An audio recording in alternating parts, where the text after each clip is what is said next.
Assalamualaikum warahmatullahi wabarakatuh. Perkenalkan, nama saya Muhammad Alwani Zarifi, NIM 2240110. Saya akan menjelaskan tentang usul fikih. Pengertian najasa. Najasa adalah suatu perkara yang dianggap kotor oleh syara yang dapat mencegah keabsahan sholat. Sederhananya, najis adalah kotoran yang menempel pada tubuh, tempat maupun pakaian kita dan menyebabkan batalnya ibadah yang kita lakukan. Macam-macam najasa. Najis mughaladzah besar, najis mukhafafah ringan, najis mutawasito sedang. Cara mensucikan najasa. Najis mughaladzah, basuhkan daerah yang terkena najis mughaladzah dengan air sebanyak 7 kali, yang satunya dicampur dengan debu. Sebelum dibasuh, zat najis tersebut harus dihilangkan terlebih dahulu, seperti kotoran anjing yang mengenai lantai harus dihilangkan terlebih dahulu, baru setelah itu dibasuh. 2. Najis mukhafafah. Hilangkan terlebih dahulu zat dan sifat seni tersebut dengan cara dilap, semisal dengan kain. Selanjutnya, percikan air ke seluruh tempat terkena najis hingga benar-benar mereka merata walau tidak mengalir. 3. Najis mutawasitoh, najis hukmiyah. Cara menyucikan cukup dengan menyiram air pada tempat yang terkena najis. Najis aliniyah, cara mensucikannya adalah dengan menghilangkan zat bau dan warna rasanya.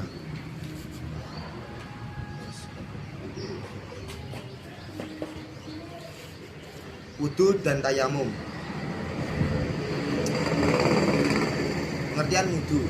Secara bahasa bersih dan indah, secara istilah menggunakan air pada badan tertentu yang diawali dengan niat.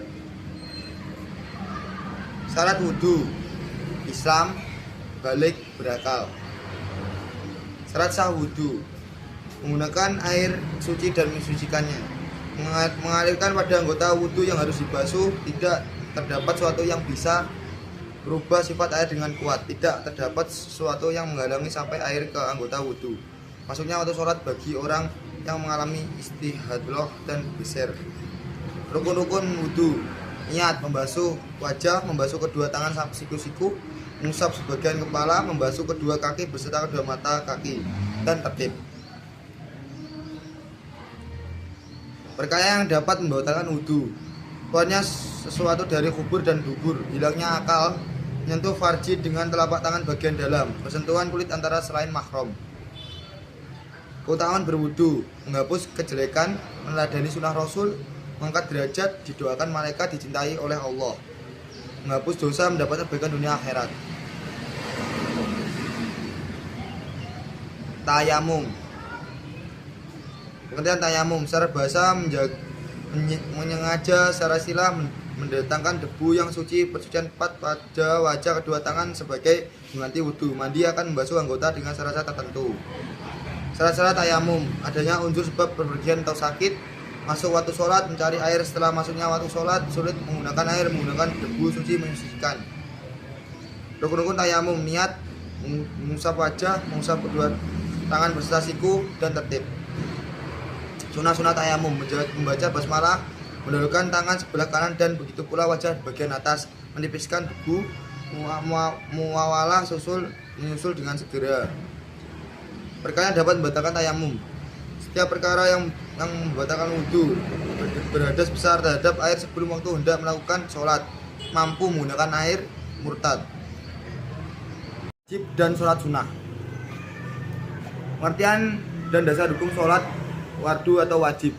Sholat menurut pengertian istilah ialah suatu ibadah yang mengandung perkataan dan perbuatan tertentu yang dimulai dengan takbir dan sudah dengan salam. Sholat diperintahkan untuk didirikan 5 kali semalam, yaitu sholat subuh, zuhur 5 kali sehari semalam, ashar, maghrib, dan isya. Hukum fardu ain bagi setiap muslim. Artinya sholat wajib dilaksanakan oleh setiap pribadi muslim yang telah mukallaf. Macam-macam sholat wajib atau fardu. Sholat subuh: awal waktu sholat fajar subuh adalah mulai dari terbit fajar sardi, sebagai disebutkan dalam hadis Abdullah bin Amr. Sholat zuhur: awal waktu setelah matahari tergelincir dan pertengahan langit atau condong, dan akhir waktu sampai dengan bayangan sesuatu di bawah. Sholat asyar: waktu pelaksanaan dilakukan setelah matahari tergelincir pukul 15 sore atau sebatas pandangan mata. Sholat maghrib, awal waktu sholat maghrib adalah saat matahari tenggelam dengan sempurna. Sholat isya, waktunya dimulai sejak hilangnya mega merah di langit atau setelah habisnya waktu sholat maghrib hingga terbit fajar. Syarat wajib sholat beragama Islam, balik, suci dari haid dan nifas bagi perempuan, berakal sehat, melihat dan atau mendengar. Telah sampai dakwah perintah Rasulullah SAW kepadanya.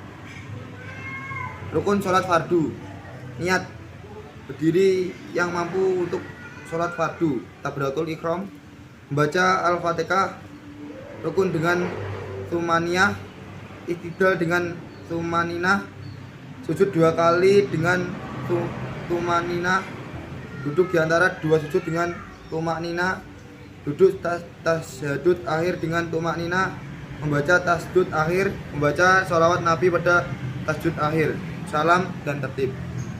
Hal-hal yang membatalkan sholat wajib: mengubah niat keluar dari sholat sebelum waktunya, makan atau minum, bergerak berturut-turut 3 kali, terbuka auratnya, membelakangi kiblat, mendahulukan imam dalam sholat jamaah, terkena najis yang tidak dimaafkan, berubah niat, mengucapkan salam secara sengaja, tertawa terbahak-bahak, sengaja berbincang atau ngomong-ngomong layaknya dengan manusia, banyak tingkah.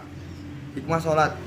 Sholat bukan hanya sekedar rutinitas atau ritual semata, adanya pembentukan kepribadian. Dengan menjalankan sholat hilang semua kesusahan dengan kegelisahan. Sholat merupakan benteng atau pencegah dari perbuatan keji dan mungkar.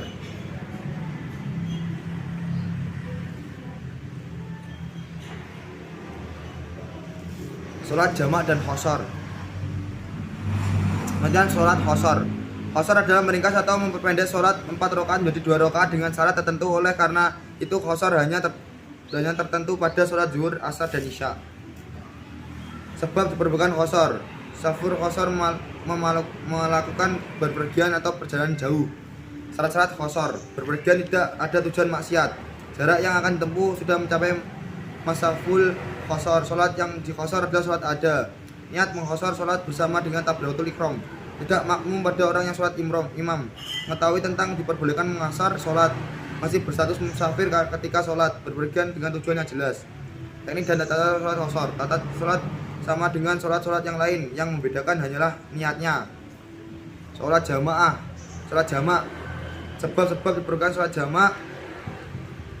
Tentang sholat jamak. Jamak adalah melakukan 2 sholat dalam satu waktu, baik dilakukan pada waktu sholat pertama jamak takdim maupun dilakukan pada sholat kedua jamak takhir dengan syarat-syarat tertentu.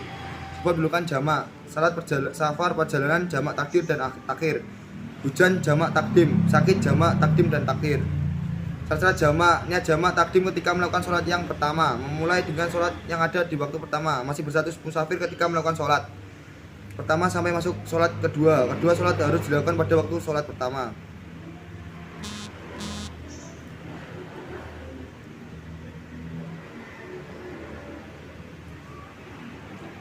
Sholat bagi orang sakit. Sholat bagi orang sakit: orang yang sakit tetap wajib sholat di waktunya dan melaksanakan menurut kemampuannya. Apabila melakukan sholat pada waktunya terasa berat baginya, maka dia diperbolehkan menjamak, menggabung sholat zuhur dan asar, maghrib dan isya, baik dengan jamak takdim atau takhir, dengan cara memilih yang termudah baginya. Sedangkan sholat subuh maka tidak boleh dijamak karena waktunya terpisah dan sholat sesudahnya. Macam-macam sholat dalam keadaan sakit: 1. Sholat dengan keadaan duduk. 2. Sholat dengan keadaan berbaring. 3. Sholat dengan keadaan terlentang. Ringan bagi orang sakit: 1. Kemudahan dalam beban menjaga kesucian. 2. Mengusap perban. Tidak wajib ikut sholat Jumat. 4. Kebolehan menjamak sholat. 5. Diperlukan sholat semampunya jika kemampuan terbatas. 6. Diperbolehkan tidak menghadap kiblat jika tidak mampu dan tidak ada yang membantu. Tata cara orang sakit: 1. Orang sakit yang tidak ada kekhawatiran sakit yang bertambah parah wajib sholat fardu dengan posisi berdiri. Jika orang sakit mampu berdiri dengan bantuan tongkat, bersandar di dinding atau bertumpu pada salah seseorang. Bila orang sakit mampu berdiri hanya saja tidak tegak namun mampu berdiri, mana ia diwajibkan berdiri. 4. Orang sakit mampu berdiri tetap tidak rukun dah sujud, maka rukuk dan sujudnya menggunakan isyarat. 5. Orang yang sakit bila kesusahan untuk berdiri maka ia menunaikan sholat dengan keadaan duduk. 6. Hal utama bagi orang sakit bila sholat dengan duduk, hendaknya ia meluruskan kakinya ke depan tasyahud awal di depan tersebut. Ada cara sholat orang sakit. Bila orang sakit tidak mampu sholat dengan berdiri, ia dapat menjalankan sholat dengan berbaring dan menghadap wajahnya ke kiblat. 8. Bila orang sakit tidak mampu miring dengan sisi tubuhnya, ia dapat menunaikan sholat sambil berbaring dengan kedua kaki menghadap kiblat. 9. Bila orang sakit tidak mampu menghadap ke kiblat dan tidak ada orang yang membantunya untuk menghadap ke arah tersebut, ia dapat sholat berbaring keadaan saat itu. 10. Bila orang sakit tidak mampu sholat dengan terentang, ia boleh sholat dengan posisi bagaimanapun saat itu. 11. Bila orang sakit tidak mampu melakukan semua kondisi yang telah dijelaskan seperti di atas, ia boleh menunaikan sholat dengan hatinya. Sekian, terima kasih dari saya. Wassalamualaikum warahmatullahi wabarakatuh.